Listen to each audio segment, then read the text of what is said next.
시리즈를 6번이나 했으니까 또 6번 동안 매 주차마다 주제가 바뀌고 점점 더 깊어진 주제로 갔지만 맥락은 한 맥락을 말하고 있기 때문에 여러분 마음속에 지금쯤에는 꼭 남아있으면 좋겠는 몇 가지가 있습니다. 첫 번째는 우리는 다 장애가 있다는 것입니다.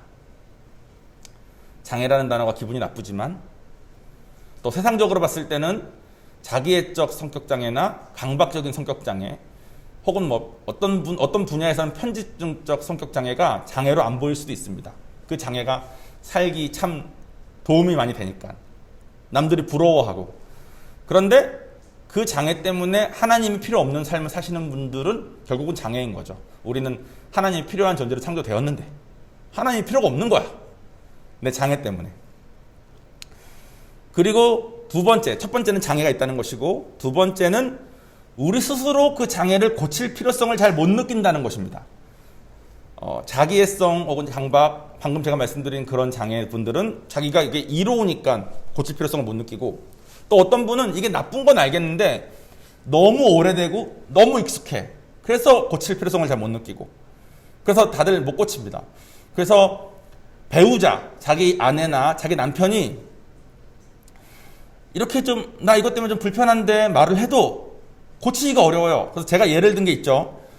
저는 제가 하는 여행 스타일이 너무 좋아서 돈도 아낄 수 있고, 그 도시에 저희가 산토리니라는 그리스의 섬을 갔는데, 보통 사람들은 산토리니의 예쁜 그 하얀과 파란색 지붕만 있는 거기를 보고 오지만, 저는 현지 여행사와 직접 연락을 미리 해놔서 차를 하나 렌트해서 그 섬 전체를 차로 같이 일주했습니다. 그 섬은 너무 조그만 섬이어서 지도가 되게 헷갈리게 돼 있어요. 다 막 차도를 닦은 섬이 아니잖아요.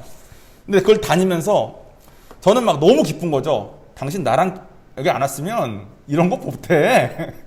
유명하다는 데만 좀 돌지, 나처럼 차 하나 렌트해가지고 한 바퀴 돌면서 구석구석 보는 거 못해. 그랬는데 저는 그것에 대한 감격이 있는 상태로 돌아왔을 줄 알았는데, 저에게 차는 렌트하면서 어떻게 사진 한 장 제대로 못 찍고 그러고 왔냐. 저희 비디오만 찍었거든요. 그러니까 불만이 있는 거 내가 이해가 안 되는 거야. 아니, 이 사람은 도대체 내가 이렇게까지 하고 나 아니면 이런 거 못 할 건데 고마워해야지. 이 사람은 어떻게 불만이 있지? 근데 어쨌든 저 사람은 저랑 다르니까 저 사람은 못 즐겼다는 거예요. 그 여행을. 자기는 즐기길 원했는데 저 때문에 못 즐겼다는 겁니다. 저는 억울하죠. 나 덕분에 그 많은 걸 다 보고 싸게 이렇게 했는데. 그러니까 저는 와이프가 무슨 말을 해도 고칠 필요성이 잘 안 느껴져요. 왜냐면 내가 봤을 때 이거의 장점이 너무 많거든. 넌 나한테 너무 익숙하고. 자녀들이 저희한테 조금 이런 장애가 느껴지는데 이렇게 했으면 좋겠습니다 암만 말을 해도 여전히 바꿀 필요성을 잘 못 느낍니다. 일단 너무 바쁘고요. 요한이가 무슨 말을 할 때 저는 듣기가 쉽지 않더라고요. 요한이가 말하는 건 너무 소중한 시간인데, 유치원에서 무슨 일이 있었다 이런 말을 하는 게 너무 소중한 시간인데, 저희 와이프는 그쪽 공부를 한 사람이니까 그 시간이 너무 귀한 걸 알고 막 완전 이렇게 듣는데, 저는 말이 좀 앞뒤도 안 맞는 것 같고 막 쉽지가 않아요. 그러니까 내가 이걸 진짜 못 듣는구나. 내가 애의 말을 들어주기엔 지금 내가 하고 있는 일이 너무 많아. 너무 바빠. 이거 안 하면 또 내가 돈을 안 벌어오면 애가 어떻게 먹고 삽니까? 그러니까 당위성도 있고, 그러니까 애 통해서 오는 메시지를 못 듣습니다. 그래서 저의 장애를 고칠 마음을 못 먹어요. 아브라함이 그 이집트로 갔을 때 사라를 팔아먹지 않습니까? 자기 와이프를. 이삭이 어디 지역인지 기억 까먹었는데, 이삭도 똑같이 자기 와이프 팔아먹은 거 아십니까? 그 장면이 나옵니다. 아브라함이 그걸 가르쳤을까요? 야, 아들아, 야, 너 어디 갔다가 위급하면 와이프를 누이라고 팔아먹어. 그러면 너가 살 수 있어. 이런 거 아브라함이 가르쳤을까요? 그건 가르친 게 아니에요. 그거는 아브라함의 삶을 통해서 이삭이 유전으로 전해진 겁니다. 세상 사는 사람 중에서 이런 사람 많습니다. 나는 내 부모처럼은 안 살아야지. 내 부모처럼만 살면 뭐 내가 성공한 거다 하는 경우도 있겠지만, 대부분의 경우는 부모처럼 안 살아야지. 근데 그런 고백을 하면서 결국 똑같이 사는 사람들이 대부분이에요. 그거를 부모가 보면, 야, 나는 그렇게 살았어도 너는 그렇게 살면 안 되지. 백날 말해봤자 무슨 소용입니까? 어쩔 수 없다라고 생각하고 다 넘어갑니다. 왜냐하면 자기가 자기를 고칠 마음은 없거든요. 오늘은 장애가 있습니다. 고치기가 어렵습니다. 배우자가 힘들다고 말해도 고치기가 어렵습니다. 자녀에게 전달되는 게 보여도 고치기가 어렵습니다. 오늘은 하나님도 내가 못 고치는 것 때문에 힘들어하시고 메시지 주시는데도 고치기가 어렵습니다라는 내용입니다. 오늘의 본문 말씀이 그 말씀입니다. 제가 읽어볼게요. 요한복음 12장 24절 말씀. 내가 진정으로 너희에게 말하니 밀알 하나가 땅에 떨어져 죽지 아니하면 하늘 그대로 있고 죽으면 많은 열매를 맺는다. 아멘. 되게 친숙한 말씀입니다. 근데 이 말씀이 우리의 장애랑 무슨 상관이며 이것이 하나님의 왜 마음인지에 대해서 생각을 좀 해봐야 됩니다. 보통 죽음하면 우리는 육신의 죽음을 생각합니다. 육신의 죽음이 죽음이죠. 그러니까 결국 이제 순교하는 마음으로 살면 많은 열매가 맺어진다라는 말씀인 것 같습니다. 그리고 그 말씀도 맞습니다. 근데 한국에 사는 우리한테 믿는 것 때문에 죽어야 되는 상황까지 가기가 쉽지 않습니다. 한국은 뭐 북한처럼 지하교회에서 찬양 크게 목소리로 부르는 게 소원인 삶을 살고 있지 않지 않습니까? 비록 코로나로 인해서 요즘 우리가 예배드리기가 좀 어려운 제약을 받고 있고 박해가 있는 건 사실이지만 우리가 죽지 않으면 우리의 육신이 죽고 우리의 목숨을 걸지 않으면 안 되는 삶을 사는 삶은 아니지 않습니까? 그러니까 육신의 죽음만 생각하면 오늘의 이 말씀이 한국에 사는 우리와는 그렇게 크게 관계가 없는 것 같습니다. 그런데 이거는 우리의 육신의 죽음과도 관계가 되지만 그 시작은 우리의 장애에 대한 말씀입니다. 왜 장애가 죽음이랑 연결이 되냐면 장애는 내가 그동안 살면서 붙들어온 것이기 때문에요. 장애가 그동안의 설명을 쭉 들어서 여러분 기억나시겠지만 대부분의 경우는 내가 받은 상처에 대한 방어 기제들입니다. 저는 회피성 인격장애가 있습니다. 제가 받은 부담감, 제가 받은 기대 이런 것들을 충족시키지 못했을 때에 대한 좌절감이 너무 괴로워서 자꾸 그런 상황으로부터 모면하고자 하는 회피성 인격장애가 제가 있습니다. 저는 저에게 거는 기대에 대한 부담감이 너무 힘들어서 회피했으니까 회피는 저에게 있어서 저를 보호하는 수단이었던 겁니다. 경계성 인격장애 분들은 태어났을 때 초반기에 엄마로부터 사랑을 제대로 못 받으신 분들의 경우가 많은데 이분들은 아주 쉽게 이 사람은 내 목숨을 걸 사람이지만 아주 쉽게 이 사람은 다시는 안 볼 사람이 됩니다. 그분들이 그렇게 하시는 이유가 있는 거예요. 자기를 보호하기 위해서. 자기가 마음 열었다가 상처받으면 자기가 너무 괴로우니까 또 상처받기가 너무 싫어서 자기가 먼저 상처를 주고 떠나는 거죠. 이런 완벽주의도 마찬가지입니다. 내가 완벽함을 유지하지 않으면 남들이 나에게 완벽하지 않은 모습에 대해서 뭐라고 말했을 때를 견딜 자신이 없으니까 자기를 방어하기 위해서 만든 장애들입니다. 그러니까 세상의 시련들로 인해서 단단하게 구축되어 온 응어리들이 나의 장애의 모습들이라고 할 수 있습니다. 그러니 더 주님은 그렇게 살면 너가 평안하게 살 수가 없으니까 그거를 내려놓고 나를 따르라 이렇게 하신 거예요. 그런데 그걸 막상 내려놓으면 모든 게 무너져 내릴 것만 같습니다. 너무 두려워요. 그래서 정말 죽는 것만 같습니다. 마음이 죽는 것 같은 거죠. 지금 가지고 있는 이 평온도 아슬아슬하게 겨우 유지하고 있는 건데 내가 이 발을 뗐다가 지금 있는 이 평온마저도 무너져 버릴까 봐 발을 뗄 수가 없습니다. 지금의 이 상황이 마음에 들지도 않으면서 망할 것만 같고 내 눈에 보이는 그 길로 안 가면 나중에 후회할 것만 같아서 발을 뗄 수가 없습니다. 배우자가 무슨 말을 하건 자녀가 무슨 말을 하건 혹은 자녀가 어떤 모습이건 하나님이 무슨 말을 하시건 근데 장애가 왜 이렇게 죽는 것만 같을까요? 실제로는 객관적으로 보면 아닙니다. 내가 내 장애를 보면은 죽을 것만 같은데 남의 장애를 보면 그렇지 않습니다. 저희 와이프는 자기의 썩 인격장애가 있지 않습니까? 제가 자꾸 저희 와이프를 인격장애자로 자꾸 설명하는 거가 조금 미안하긴 한데 제가 설교한 다음에 항상 집에 가서 괜찮았냐고 물어봅니다.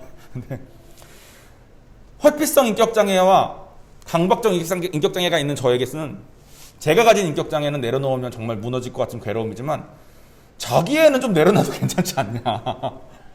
자기 애는 자뻑 아니냐 이런 생각이 듭니다. 근데 본인 입장은 다른 거죠. 본인 입장에서는 그 자기 애를 내려놨을 때 그것을 감당할 마음이 힘든 거예요. 왜 이렇게 자기가 가지고 있는 자기의 그 장애들을 내려놓는 게 어렵냐면 사탄이 우리를 그렇게 속였기 때문입니다. 사탄은 속이는 자입니다. 나중에 우리 사탄에 대한 것도 이제 시리즈를 하려고 준비하고 있습니다. 근데 에베소서 2장에 보면 여러분 많이 아실 건데 아마 있을 거예요. 올려줄까요? 에베소서 2장 2절에 보면 그때 너희가 이 세상의 풍조를 따라 죄 가운데 행하고 공중의 권세 잡은 자를 따라 행하였으니 그는 곧 지금 불순종의 아들들 가운데서 활동하는 영이다. 공중의 권세 잡은 자를 따라서 행했다는 거예요. 공중 권세 잡은 자가 그가 곧 불순종의 아들들 가운데 활동하는 영이래요. 불순종의 아들들은 지금 사탄은 여러분 하나님이 창조하신 천사들의 3분의 1이 나는 하나님을 섬기지 않겠다라고 하나님께 순종하는 것을 거역한 자들이 떨어져 생긴 것이 사탄입니다. 나중에 제가 설명을 드릴 거예요. 사탄 시리즈 할 때. 근데 그들이 지금 이 세상의 공중의 권세를 잡고 있다는 거야.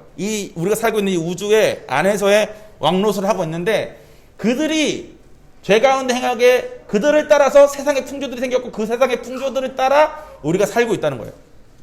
이 말은 이것과 비슷합니다. 여러분에게 아주 친숙한 성경 말씀을 통해서 사탄이 우리를 어떻게 속이는지 알려드릴게요. 다음 슬라이드 보여주세요. 창세기 3장 1절부터 6절까지를 보면 보이십니까? 글씨가? 창세기 3장 1절부터 6절 보면은 뱀이 사탄이죠. 사탄이 여자에게 와서 선악과를 따먹으라고 속이는 장면이 나옵니다. 제가 읽어보겠습니다. 여호와 하나님께서 지으신 모든 들짐승 가운데 뱀이 가장 간교하였다. 뱀이 여자에게 하나님께서 참으로 너희에게 동산나무에서 나는 모든 것을 먹지 말라고 말씀하셨느냐? 라고 물었다. 그 여자가 뱀에게 대답하기를 동산나무 열매를 우리가 먹어도 되지만 동산 중앙에 있는 나무의 열매에 대해서는 하나님께서 너희가 죽지 않도록 그것을 먹지도 말고 만지지도 말라고 말씀하셨다. 그 뱀이 그 여자에게 너희가 결코 죽지 않을 것이다. 너희가 그것을 먹는 날에는 너희 눈이 열리고 너희가 하나님같이 되어 선과 악을 알게 될 것을 하나님께서 아시기 때문에 그렇게 하신 것이다 라고 말하였다. 여자가 보니 그 나무는 먹음직하고 보기에도 아름다우며 지혜롭게 할 만큼 탐스러운 나무였다. 그 여자가 그 열매를 따먹고 자기가 함께한 남편에게도 주니 그도 먹었다. 여러분 이걸 읽어보시면 아주 교묘하지 않습니까? 1절에 정말로 너네한테 그거 다 먹지 말래? 이렇게 물어봐요. 근데 여자가 자기가 들은 걸 말하죠. 동산 중앙에 있는 건 먹지 말래. 그러니까 하나님께서 말씀하신 게 동산 중앙에 있는 건 먹지 말라는 것을 알면서도 사탄은 여자한테 헷갈리게 교묘하게 물어보는 겁니다. 그러니까 뱀이 속입니다. 야, 먹어도 안 죽어. 먹으면 니네가 하나님처럼 될까봐 그런 거야. 그 말을 듣고 속으니까 여자가 보니까 정말로 먹음직도 해보고 좋아 보이고 해서 먹었다는 거예요. 자기가 먹고 함께하고 있는 남편에게도 주었다는 거예요. 이렇게 교묘하게 속이니까 우리가 속았다는 걸 인지하기가 참 어렵습니다. 그래서 교묘하게 아주 오랜 기간 동안 나에게 쌓이고 그 쌓여진 거 위에 우리를 서게 만들어요. 그게 사탄이 쓰는 전략입니다. 그래서 남편이 보기에는 명백한데 아내가 보기에는 명백한데 자녀들이 보기에도 명백한데 자기는 용납이 안 되는 거예요. 너무 교묘하게 너무 오랜 기간 동안 내가 속았으니까. 지금 우리한테 마찬가지입니다. 이거에 빗대서 말해볼게요. 야, 하나님이 정말로 교회 안 나가면 안 된다 그랬어? 이렇게 묻거나, 하나님이 사랑이신데 너가 정말로 그렇게 고생하는 걸 원하시겠어? 이런 거 물어보는 거예요. 그러니까 성경의 한 구절 한 구절을 보면 뭐 우리에게 자유가 있는 것 같고, 우리에게 뭐 하나님은 사랑이시니까 우리를 모든 것을 건져주시는 것 같고, 이런 것만 살짝 써서 성경 말씀인 것처럼 교묘하게 우리에게 물어봅니다. 근데 성경 전체를 읽어보면 아까 제가 말씀드린 것처럼 주의 인자하심이 내 생명보다 낫다까지 고백까지 가게 되잖아요. 결국 거기까지 성장할 수 있게 되는데 제가 방금 말한 그 두 가지 때문에 성장의 필요성이 없게 되는 거죠. 교묘하게 계속 속는 겁니다. 야, 너가 용서한다고 뭐가 달라지겠냐? 저 사람들 잘못 아니야. 이렇게 말하면 하긴 내가 뭐 용서한다고 뭐 달라져. 이런 식의 소금이 계속 된다는 거죠. 그래서 그런 걸 자꾸 교묘하게 듣다 보니까 우리 생각과 우리 마음에 정말 그런 것도 같고, 여기 이브가 한 것처럼, 하와가 한 것처럼, 여자가 보니 그 나무는 먹음직도하고 아름답고 이렇게 보기에 이렇더라 한 것처럼, 우리도 하나님을 믿든 성령을 받았으니까 교회는 다니지만 세상 살 때는 이런 건 내 마음대로 살고 저런 건 이렇게 살면 괜찮을 것 같고, 이렇게 하면 편할 것 같고, 꼭 손해 안 봐도 될 것 같고, 꼭 용서까지는 안 해도 될 것 같고, 그래도 내 천국 가니까, 이런 식으로 교묘에 속다가 결국에는 하나님 뜻대로 살겠다는 자기 아내, 자기 남편까지 영향을 미쳐서 같이, 패턴이 똑같습니다. 세상의 풍조를 따라 공중권세 잡은 자에게 속아서 사는 거예요. 오늘의 말씀에 대해서도 마찬가지입니다. 죽어야 산대요. 뭐 어떻게 죽어? 우리가 뭐 이란이나 뭐 북한에 있으면 이 말씀이 연결이 되겠지만, 지금 우리랑은 관계없는 말씀이네. 이거는 우리랑은 좀 상관없네. 그럼 제끼는 거예요. 이건 그냥 비유의 말씀이다. 이런 식으로 속으니까 성경 전체의 말씀을 대할 때 똑같아집니다. 여러분, 지금까지 7주를 하면서 자녀 양육을 어떻게 해야 된다는 말씀 우리 같이 읽었습니다. 그죠? 근데 나중에 여러분들을 만나고 또 전화통화로 얘기하면서 보면서 그분들 얘기를 들어보면은 자녀 양육에 성경에 뭐라고 쓰여져 있건 상관없이 그래도 나는 이렇게 키웠어. 나는 저렇게 키웠어. 할 말이 많이 있어요. 그러니까 성경 말씀은 상관없는 거야. 자기가 키운 이거가 의미 있었다는 거죠.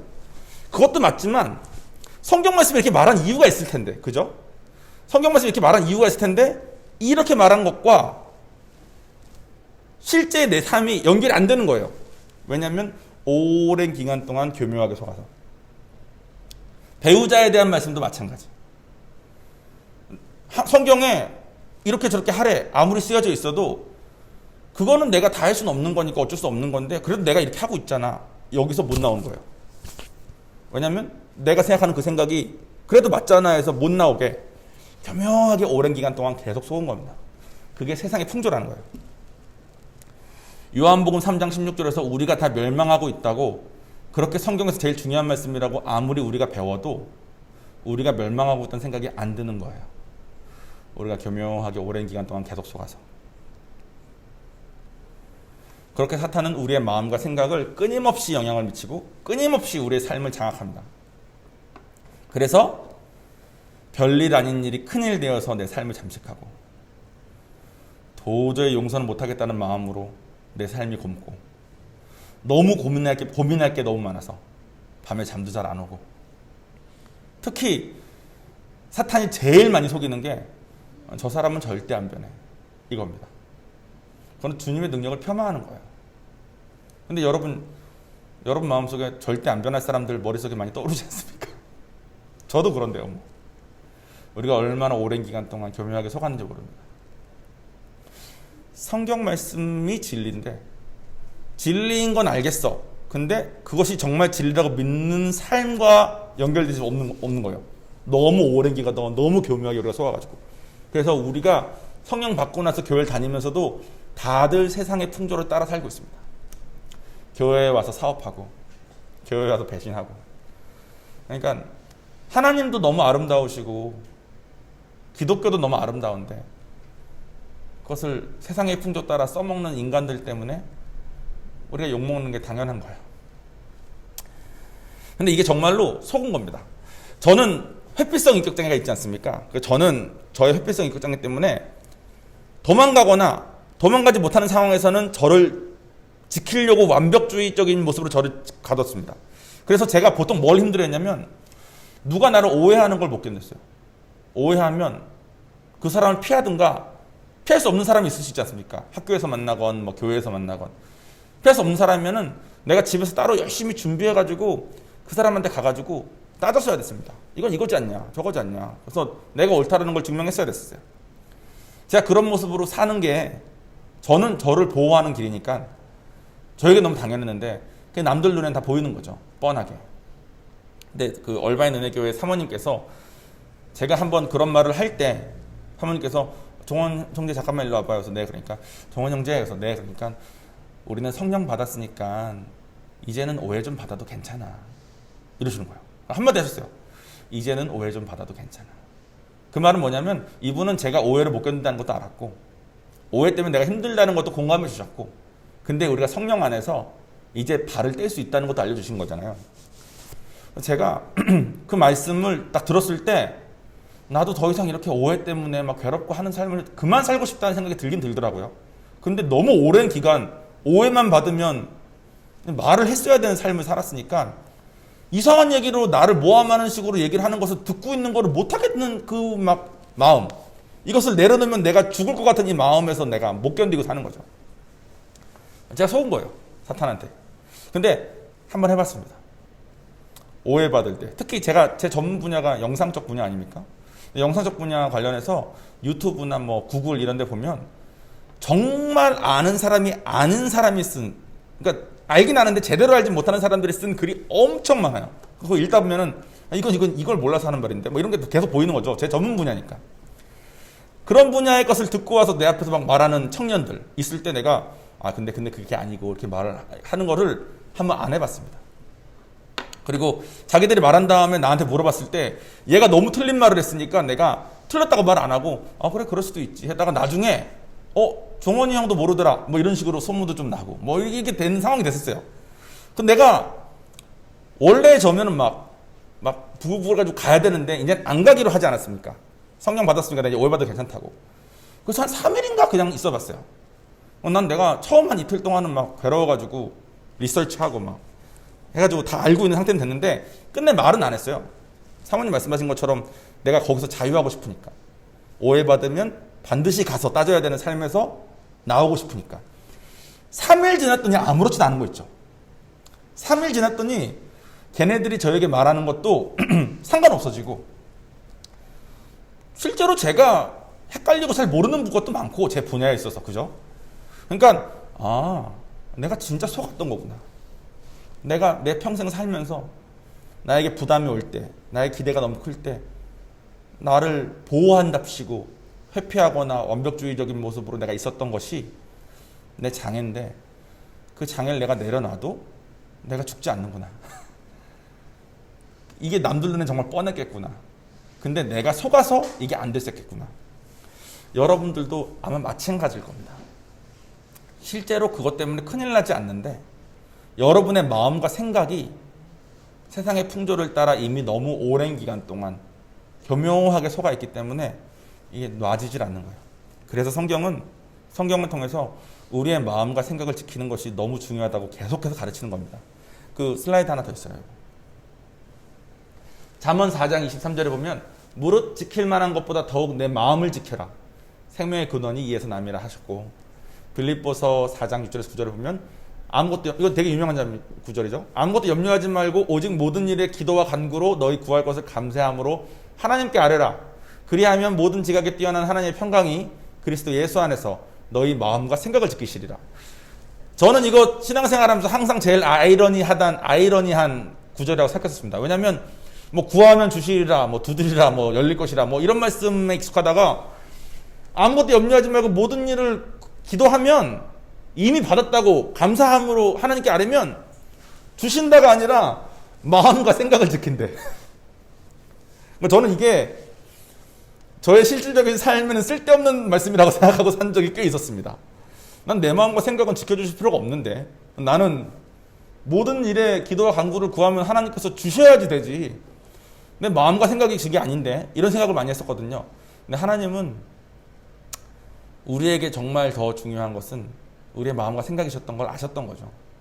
우리의 마음과 생각이 하나님 안에서 온전히 서 있으면 내가 조금 오해받아도 내가 좀 억울해도 저 사람이 나 좀 속상하게 해도 내가 괜찮을 수 있는 거가 또 그래서 그렇게 한 사람을 여전히 용서하고 사랑할 수 있는 거가 내 삶의 가장 중요한 이유라는 걸 하나님께서는 아셨던 것입니다. 이렇게 내 마음과 생각을 지키라는 것은 말씀에 순종해서 가면 하나님을 경험하는 거고 하나님을 경험해야 이분이 좋으신 걸 알고 이분이 좋으신 걸 아는 게 쌓이면 나중엔 내 목숨을 주님께 드리는 것이 오히려 영광인다까지 가는 거겠죠. 그것이 장애에 대한 우리가 가져야 될 올바른 태도입니다. 신학교에서 이런 말씀 하시더라고요.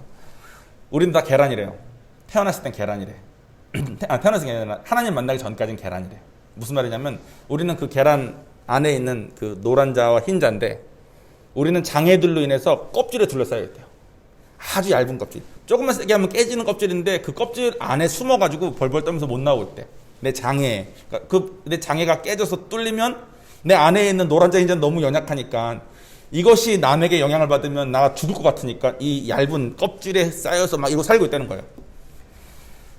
그때 오늘 말씀처럼 한 알의 밀알이 땅에 떨어져 죽으면, 즉 이 껍질을 내가 깨면 죽을 것 같지만 이 죽을 것 같은 건데도 하나님 의지해서 깨고 나오면 닭이 되고, 안 깨고 있으면 오래된 계란 되면 그건 썩어가지고 못 먹잖아요.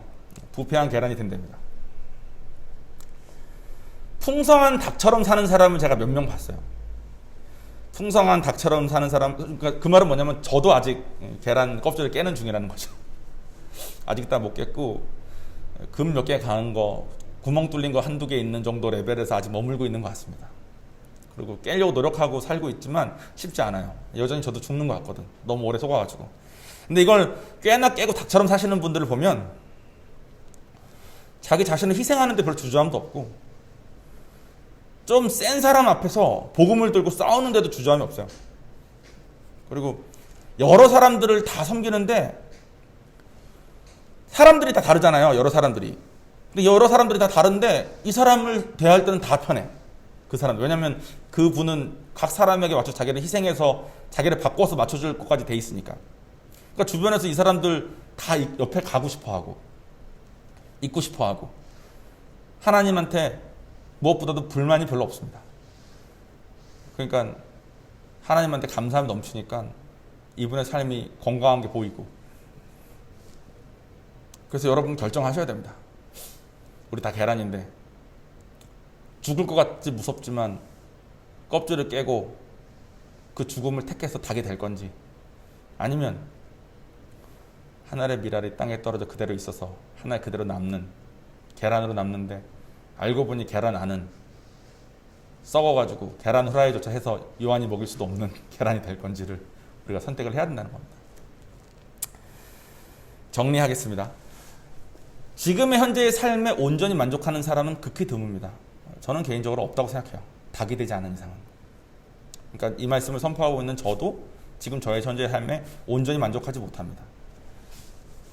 우리가 요한복음 3장 16절 말씀처럼 멸망의 길로 가고 있고, 그것에 대한 증거들로 장애들이 우리 삶에 보이고, 그러니까 성령을 받아도 천국은 가지만 사탄한테 너무 교묘하게 너무 오랜 기간 동안 속아서 고칠 엄두를 못 냅니다.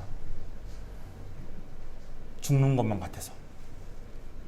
그래서 배우자가 무슨 말을 하건, 자녀에게 무엇이 전해졌건, 하나님의 성경 말씀을 무슨 말씀을 하시건 못 듣습니다.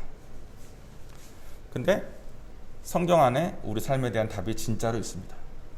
우리가 순종하지 않고, 우리가 진리로 머릿속만 생각하고 마음으로 받아들이지 않고 순종하지 않아서 그렇지, 성경대로 정말로 하면 하늘의 밀알이 땅에 떨어져 그대로 있으면 나 힘든 것만 보이고, 그 밀알이 죽으면 나로 인해서 내 아내가, 나로 인해서 내 자녀가, 또 나로 인해서 하나님이 얼마나 힘든지가 보이기 시작하는 거랍니다. 이런 것들이 조금씩 보여지고 일어나는 것이 우리가 맺는 열매입니다. 자, 그럼 다음 주가 마지막이라고 그랬습니다. 다음 주는 그러면 이제 제가 방법론적인 그 설교를 이번 시리즈 준비했다지 않습니까? 그러면 이제 우리가 멸망하는 세상 속에서 장애가 있고 어쩌고저쩌고, 뭐 사탄이 교묘하게 속여서 이렇고, 지금도 내가 이렇고 뭐 다 알았어요. 근데 여전히 남편 말도 안 들리고 아내 말도 안 들려. 자녀가 좀 망가지는 것도 뭐 어쩔 수 없다 생각밖에 안 들어. 하나님이 진리로 말해도 힘들어. 그럼 어떻게 해야 돼? 에 대한 답이 다음 주입니다. 이거 다음 주 거 하면 이제 이 시리즈는 끝이고, 다음 시리즈는 그 넘어할 것 얘기 좀 할 거예요. 방법론적인 거 말고 좀 넘어할 거. 그래서 여러분들 계속 이렇게 같이 예배 드리면서 신앙생활 하시면서 또 유튜브로 같이 예배 드리시는 분들도 마음속에 하나님에 대해서 또 성경에 대해서 좀 명료해지고 명확해지고 또 그것이 내 삶에 직접적으로 연결되는 그런 풍성한 삶 같이 살았으면 좋겠습니다. 자, 그럼 제가 기도하겠습니다.